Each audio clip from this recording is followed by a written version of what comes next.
Hello friends.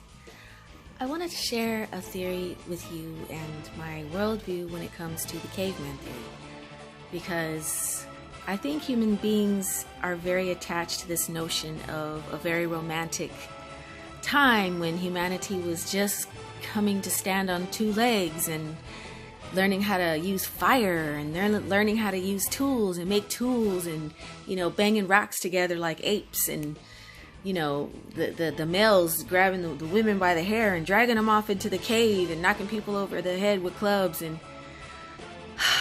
it just, we've been hearing that our whole life, that we were the Flintstones, and it's a very comforting, kind of cozy idea, because especially when it comes to food, because we're like, paleo diet, only things that the caveman could find, only stuff that you could forage or that you could kill. That's the only things that we should be eating. I like that philosophy. It's really cool. But I just have some food for thought with regards to the caveman theory. If you believe that human beings have evolved over tens of thousands of years in the wild, running from tigers and lions and bears and fearing for our lives because of thunderstorms and not having houses and buildings to live in and stuff like that. If you believe all that stuff, then you have to believe in evolution. You have to believe in Darwinism as well, because that's the only way that you could believe something like that, because it's connected to Darwinism. They're saying that, everybody started out as a molecule, right? You was one molecule, and then you was two, and then you was four, and then you just kept dividing like that until you became a fish, and first you was an amoeba, then you became a fish, then you became a lizard, and so there's this whole connection to that with the caveman theory. And even though a lot of the people that believe in the caveman theory, the paleo people and a lot of the Christians and a lot of those kind of people, survivalist types and stuff like that, even though they can relate very strongly to the caveman theory, they would never probably admit to being Darwinists. But what I would like to say is that God created us, okay? Period. That's the end of the story. When God created us here, there was it's such an early, that's so far back, but I can see an image in my mind of, first of all of the humans that were here were female, because they had to give birth to the human race. So all of the beings that were here gave birth. Okay, so that's first of all. Second of all, we can't even imagine what the body was like, but I can pretty much guess that it was maybe 100 feet tall. The original humanity has been shrinking over time, shrinking, and we're still shrinking. They try to tell us that people are getting taller since the 1950s and stuff. I don't think so. I think people are getting shorter. And so the whole point is to make us very smaller and smaller and smaller.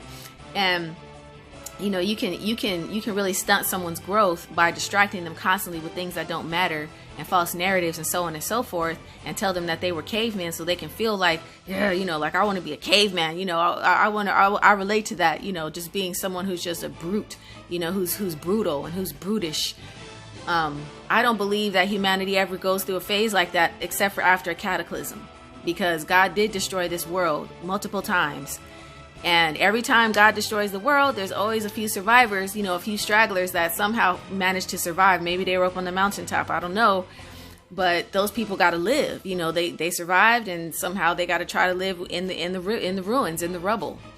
And so those are the only cavemen that I can think of, because we got all these tribes in Africa, who are the closest thing to a caveman that we can think of, these indigenous people, and also in South America, and all these indigenous cultures that are like earth-based cultures that live off the earth. They live off, off of the elements and the fruits of God's creation.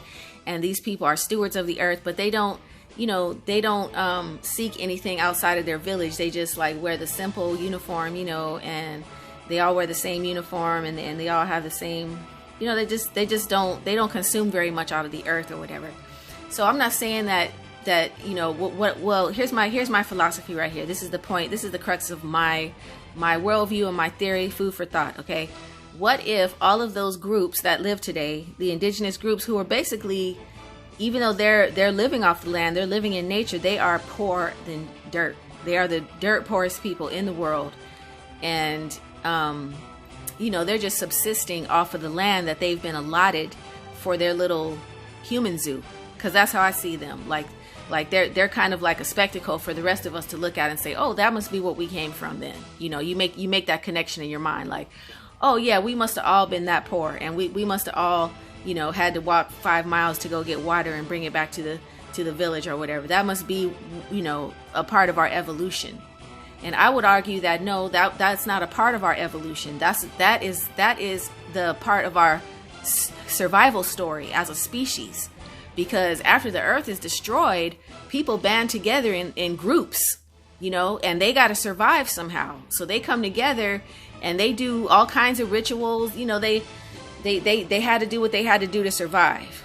They thought of innovative ways of creating dwellings and of being nomadic. I'm sure the whole nomadic tradition came out of Cataclysm.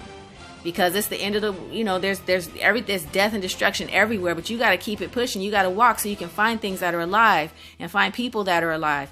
Just like after any cataclysmic movie, there's always that movie where the whole world ends and then there's people searching for each other. This one's way over there, they way over there. They're gonna walk and somehow meet.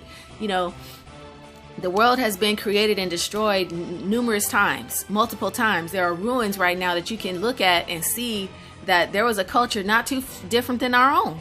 Right before our civilization is built on top of that one. And this one will also be destroyed. And then there will be one built on top of this one. I do believe that, the elite people of the world are trying to avoid the destruction of the world again, because the world has been destroyed so many times, and that just destroys all their handiwork and everything that they strive to do, here in the world. So they don't like that, it keeps getting destroyed. So, it is possible that that's why the world is still going on right now past its time. Because as far as I'm concerned, this world should have been gone. We're going into territory like beyond God's will. Like, I feel like, the world should be destroyed. But because of all the work that the elites do and how much focus they have and how much dedication they have to their cause, the world is not destroyed. The world is still existing in a lot of suffering and a lot of grief, pain, sacrifice. So I believe that the Flintstone culture definitely comes from a culture of a few individuals surviving and banding together, and it only takes 2 generations or 3 generations to totally forget everything that you knew prior to the cataclysm, especially if most of your family's dead. If everybody's gone, the people that survive, it only takes like 30 or 50 years for them to totally create a brand new culture, and it's based on survival. It's a survival culture. So caveman is really a survival culture. That's all that is. Those people are trying to survive. So yeah, they may have been militant, or they may have been have some practices that are odd, like being nomadic. Nomadic is weird. That's not normal, natural. Nobody wants to do that. Nobody likes to do that. But then also, the nomadic culture also came out of a nature-loving culture where you would only use the nature for so long, and then you would move on so that the nature could recover. So there is also that.